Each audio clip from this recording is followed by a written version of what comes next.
Call of Duty is a franchise with many ups and downs, but the first Call of Duty Black Ops game was undeniable for its impact and originality. Black Ops Cold War functions as a pretty close sequel to the first Black Ops, even more so than even Black Ops 2 I'd say, bringing back campaign, multiplayer and zombies with a similar creative moxie and even bolder choices. You still blast into rooms in slow motion and shoot someone, they have that locked in. They just have that locked in. The campaign follows the original characters from Call of Duty Black Ops, along with some new faces, as they try and take down a rogue Russian terror group intending to nuke the world. Yeah, it's one of the nuke the world ones. They want to nuke the world. You mainly play as Belle, a protagonist you can customize not only when it comes to gender, skin tone and nationality, but also selecting 2 perks that could help adjust your playstyle, such as higher health or better hipfire accuracy. All new features for Black Ops, and this was the first step in showing that it's up for trying new ideas. Having the choice for a darker skinned protagonist or a non-binary protagonist was a really great step as well, but you can't see them or hear them, so it doesn't make that much of a difference really.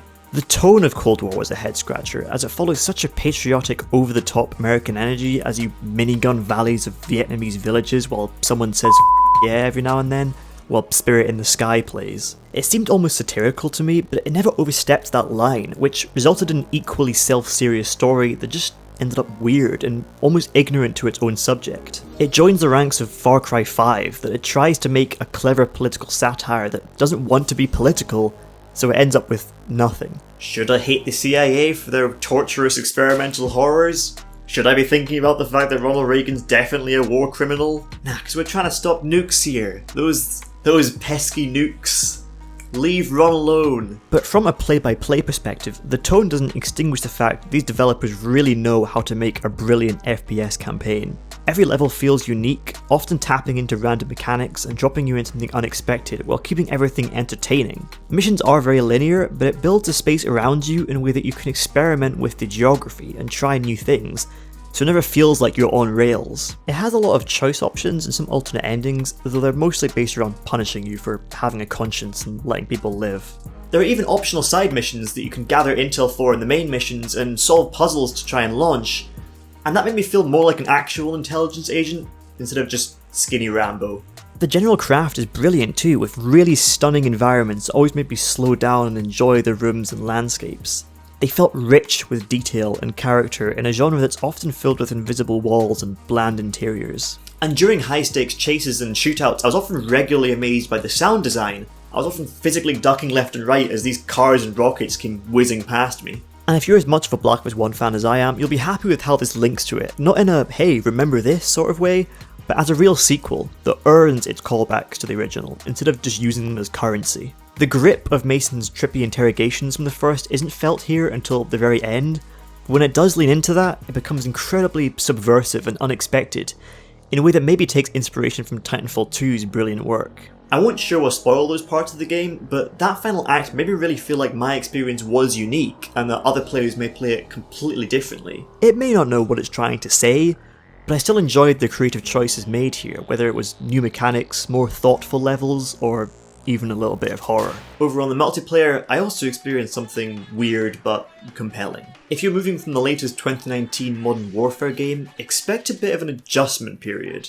Cold War's multiplayer plays almost arcade-like, with health bars hovering over enemies, campy 80s interfaces, and light gunplay that reminded me a little of Black Ops 2 or 3. Overall, this didn't feel anywhere near as good as what I was used to with the last Call of Duty, but there's a possibility I get used to it, and players may too, but I have no idea how it will function with Warzone carrying over to this new engine and such a different type of play. It seems to be more designed around pushing score over skills in terms of rewards or streaks, which hopefully might invite more casual players that get crushed in aggressive Modern Warfare or Battlefield lobbies. Not me though, obviously. I'm amazing at the game. I've never been beaten in my life. Most regular modes seem close to Modern Warfare in gameplay, but the new modes such as Fireteam, Dirty Bomb, and Combined Arms really have inserted some creativity into the mix. There are some fumbles like VIP Escort, which I found to be a complete miss that was boring at best and enraging at worst. However, Combined Arms uses a more dynamic maps to include land, sea and air vehicles with ziplines to make domination have more of a chaotic and layered experience that isn't so small that it's overwhelming, nor too big to just become Battlefield. Fireteam Dirty Bomb is the most interesting of all though, as it uses the mechanics of Warzone, like squad teams, looting, body armour, but it uses it on an objective-based, smaller scale.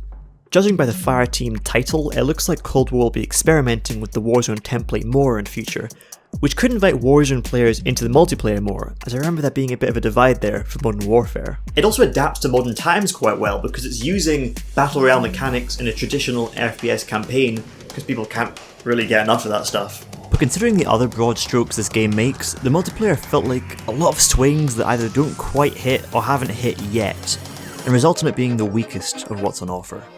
Alright, let's get to what I really want to talk about. The rest of the game, that's just a side dish. Just a bunch of spring rolls. Let's talk zombies. Black Ops 1 Zombies is not only the best Call of Duty zombies, but in my opinion the best zombies game ever made. So I was extremely happy to see a similar level of originality and creativity from Cold War that seems to learn from mistakes made prior to something that's different and completely new. It still runs in endless rounds as the default mode with barriers and doors to bypass and random weapon boxes, but the way the game progresses and how it keeps you playing is really exciting. You can start with your own loadout first of all, but with guns following a tier system, so there's a clear upgrade in weapon damage as the zombies get stronger. There are also more clearly marked objectives like activating the power, going to terminals, going through dimensions, activating trials, and it doesn't feel confusing or something that I need to look up a YouTube tutorial for. But don't worry though, there are still secrets and Easter eggs and puzzles. I've seen a glimpse of one. I don't know how it worked, but it scared me. Everything just has this tiered upgradable progression that means I didn't get fully stacked by round 18 and just grind away. You're constantly challenged to upgrade with the zombies. However, the current map isn't as easy to navigate as some of the classics though, and it's very easy to get turned around and lose where exits are when high-stakes zombie chases really don't need that. However, it is extremely fun, and I've missed it so much. Call of Duty Black Ops Cold War, that's a long name, does struggle with itself and what it's trying to say morally or politically, but I don't think that problem is going to go away anytime soon for the series. What I do know is that they've made something entertaining, bringing back an era of Call of Duty that thrived on new ideas and making bold choices that aren't just flashy gimmicks.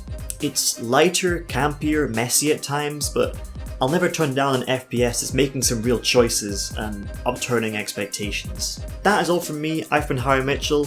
Leave us your thoughts on Cold War and also go check out our other next gen launch content at BBC The Social Gaming.